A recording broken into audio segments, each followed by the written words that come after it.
இந்த சின்ன உதவி எல்லாம் எந்த ஓட்டையும் அடைக்க முடியாது. ஆனா இப்ப நான் வந்த உடனே விசாரிச்சதுல சொன்னாங்க, ஒவ்வொருத்தருக்கும் 1,00,000 ரூபாய்க்கு மேல பாதிப்பு இருக்கும் அப்படின்னு சொல்லி.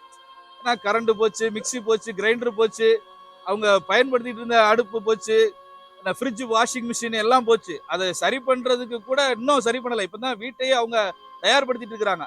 இன்னைக்கு தான் நிறைய பேருக்கு வீட்டிலே குடிவர முயற்சி பண்ணிட்டு இருக்காங்க. வீட்டை கிளீன் பண்ணிட்டு இருக்காங்க.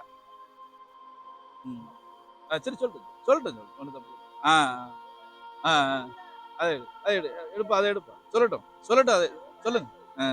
ஏன்னா நாங்களும் வேற நபர்கள்ட்ட வாங்கி தான் கொண்டு வந்து கொடுக்குறோம். எங்க கையில இருந்து நாங்க கொண்டு வந்து கொடுக்கல. இப்ப நான் வந்து ஒரு சோசியல் ஒர்க்கரா இருக்கேன். அதனால நான் ஒரு குரூப் வச்சிருக்கேன். அதுல நிறைய பேர் இருக்கிறாங்க. நம்மளை நம்பி கொடுத்து நீங்க கொண்டு போய் கொடுங்கன்னு சொல்றாங்க. இப்ப அவங்களுக்கு நான் வந்து ஆதாரத்தை காட்டணும். நான் முன்னாடி கொடுத்து சேர்த்துட்டேன் அப்படிங்கிறத காட்டணுங்கிறதுக்காக தான் நம்ம இந்த எல்லாருமே இன்னைக்கு சூழ்நிலை அப்படி ஆயிப்போச்சு.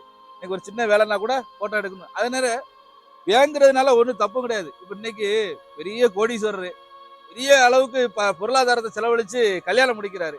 ஆனா வாசல்ல பெரிய டேபிள் போட்டு தான் உட்கார்ந்துருக்காங்க. எதுக்கு? மொய் பணம் வாங்குறது. அவரு பெரிய கோடீஸ்வரர் தான். ஆனா டேபிள் போட்டு மொய் பணம் வாங்குறாங்க. இந்த மொய் பணம்ங்கிறது எதுக்கு உருவாச்சு அப்படின்னா, அவங்க பெரிய கல்யாணம் முடிக்கிறாங்க. அவங்களுக்கு பெரிய செலவு ஏற்படும். அதுல நம்மளால முடிஞ்ச ஒரு சின்ன பங்கை கொடுப்போம் அப்படிங்கிறதுனாலதான் அது மாதிரி இது ஒரு பெரிய இழப்பு, பெரிய செலவு ஏற்படும். நம்மளால முடிஞ்ச ஒரு பங்கை நம்ம கொடுப்போம் அப்படின்னு தான் கொடுக்குறோமே தவிர, உங்களுக்கு வேற வழி இல்லைங்கிறதுக்காகவும் கொடுக்கல. நாங்க பெரிய வசதியான ஆட்களுங்கிறதுக்காகவும் கொடுக்கல. நாங்களும் உங்களை மாதிரி கஷ்டம் தான். ஏன்னா நாளைக்கு எங்க வீட்டுக்கும் வெள்ளம் வரலாம், அல்லது எங்க வீட்டுக்கு இது மாதிரியான பாதிப்பு வரலாம். அப்போ நீங்க வந்து எங்களுக்கு உதவ வேண்டிய சூழ்நிலையை எல்லாம் ஏற்படுத்திடலாம். இப்படி மனிதருக்கு மனிதர் கஷ்டப்படும் பொழுது ஒருத்தருக்கு ஒருத்தர் உதவிக்கிடணும் அப்படிங்கிற அது இப்ப அக்கா சொன்ன ரொம்ப ஒரு சந்தோஷமான செய்தி. உண்மையிலே இந்த மாதிரி கஷ்டம் யாரெல்லாம் இனிமேல் யாருக்கும் கொடுக்காத. இந்த பகுதியில சமூகமா இருக்கட்டும், நம்ம ரமண சுந்தரத்திலேயே நிறைய வீடு. ஆமா அது ஆமா இல்ல அந்த கஷ்டம் உண்மையிலே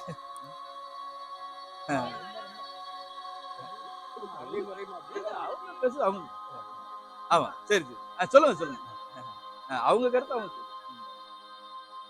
அதனால அந்த பாதிப்பு அக்கா சொன்ன மாதிரி இன்ஷா அல்லாஹ் இனிமேல் யாருக்கும் இந்த மாதிரியான ஒரு சூழ்நிலை ஏற்படக்கூடாது. ஏன்னா நம்ம நான் வந்து கிட்டத்தட்ட ஒரு 7-8 வருஷத்துக்கு முன்னாடி இதே மாதிரி சென்னையில பெருவெள்ளம் ஏற்பட்டுச்சு. அப்போ பெருவெள்ளம் ஏற்படும் பொழுது நாங்க முதலியார்பேட்டில இருந்து ஒரு லாரி நிறைய, அப்ப அன்னைக்கு பஞ்சாயத்து தலைவராக இருந்த அஜீஸ், அப்புறம் வந்து நம்ம மாலிக் நகர் யாக்கூப் அண்ணன், இவங்க எல்லாரும் சேர்ந்து நாங்க முஸ்லீம் லீக், அப்புறம் அந்த ஊர் முதலியார்பட்டி ஊர் எல்லாரும் சேர்ந்து ஒரு லாரி நிறைய ஜாமான் முடிஞ்ச எல்லாம் கொண்டு போய் கொடுத்துட்டு ஒரு பெரிய வெள்ளம் வந்துச்சு. அந்த கடலூர் புதூர் மேல ஜமாத்துல இருந்து ஒரு லாரி நிறைய ஜாமான் கொண்டு வந்து அது நாங்க போய் கடலூர்ல கொண்டு போய் கொடுத்துட்டு வந்தோம். போன வெள்ளத்துல ஒரு வருஷத்துக்கு முன்னாடி திருநெல்வேலி தூத்துக்குடியில பாத்தீங்கன்னா கடுமையான வெள்ளம். அப்ப இதே மாதிரி நாங்க ஒரு 50,000 ரூபாய் மக்கள்கிட்ட எல்லாம் வசூல் பண்ணி சேர்த்து அதை கொண்டு போய் கருங்குளத்துக்கிட்ட ஆலிகுடின்னு ஒரு கிராமம், முற்றிலும் இஸ்லாமியர்களே கிடையாது, அங்க முழுக்க முழுக்க வேற கம்யூனிட்டி தான். அவங்களுக்கு கொண்டு போய் நாங்க கொடுத்துட்டு வந்தோம். பாய்மாரெல்லாம் வந்திருக்காங்க, மாமாமாரெல்லாம் வந்திருக்காங்கன்னு அவங்க ரொம்ப சந்தோஷப்பட்டாங்க. இதை விட கொடுமையான வீடுகளும் சின்ன சின்ன வீடு, வெள்ளமும் கடுமையான வெள்ளம். அது போன வருஷம் நம்ம போய் கொடுத்துட்டு வந்தோம். ஆனா அல்ல இந்த வருஷம் நமக்கே ஏற்படுத்துவாங்கிறத நம்ம நினைச்சு கூட பார்க்கல. தென்காசி மாவட்டத்துல, அதுவும் குறிப்பா ரமண சமுத்திரத்துல கூட இது மாதிரி 10 குடும்பங்களுக்கு மேல பாதிக்கப்பட்டிருக்கிறாங்க. சம்பங்குளத்திலே பாதிக்கப்பட்டிருக்கிறாங்க. அதனால இந்த நிலைமை இனிமேல் யாருக்கும் வரக்கூடாது. இது எங்களால முடிஞ்ச ஒரு சின்ன உதவி. நம்ம நண்பர்கள்லாம் செய்யறாங்க. என் சொந்த காசு இல்ல, இவர் சொந்த காசு இல்ல, முழுக்க முழுக்க எங்களுடைய நண்பர்கள் எல்லாரும் சேர்ந்து ஒரு உதவி செஞ்சிருக்காங்க. நீங்க அவங்களுக்காக துவா செய்யுமாறு அன்போடு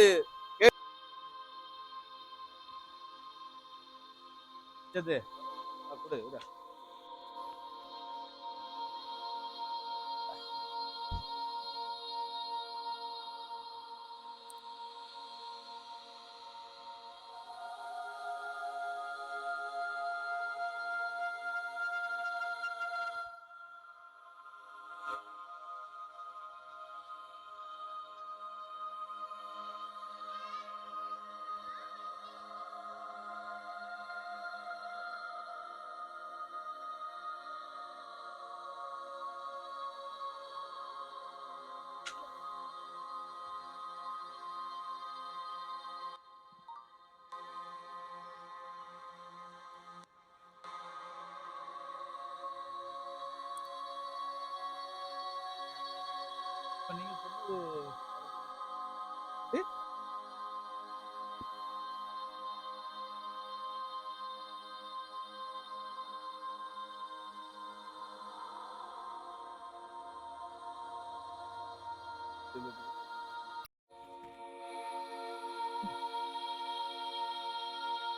சரி வாங்கி கொடுங்க.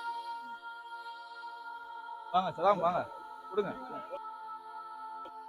யாருக்கு எத்தா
நல்லா பாம்பு பூச்சிட்டு இருந்து பாதுகாப்பு தாயா ரஹ்மானே நல்லா அம்மா அம்மா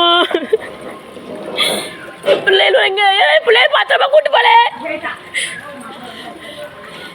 நல்லா அம்மா பாப்பி அக்கா வந்துரு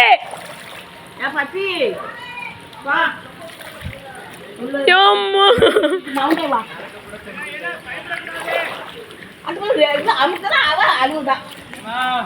பிள்ளை ஏன் பாப்பி பிள்ளை கூப்பிட்டோம்ல வாழ வெளியே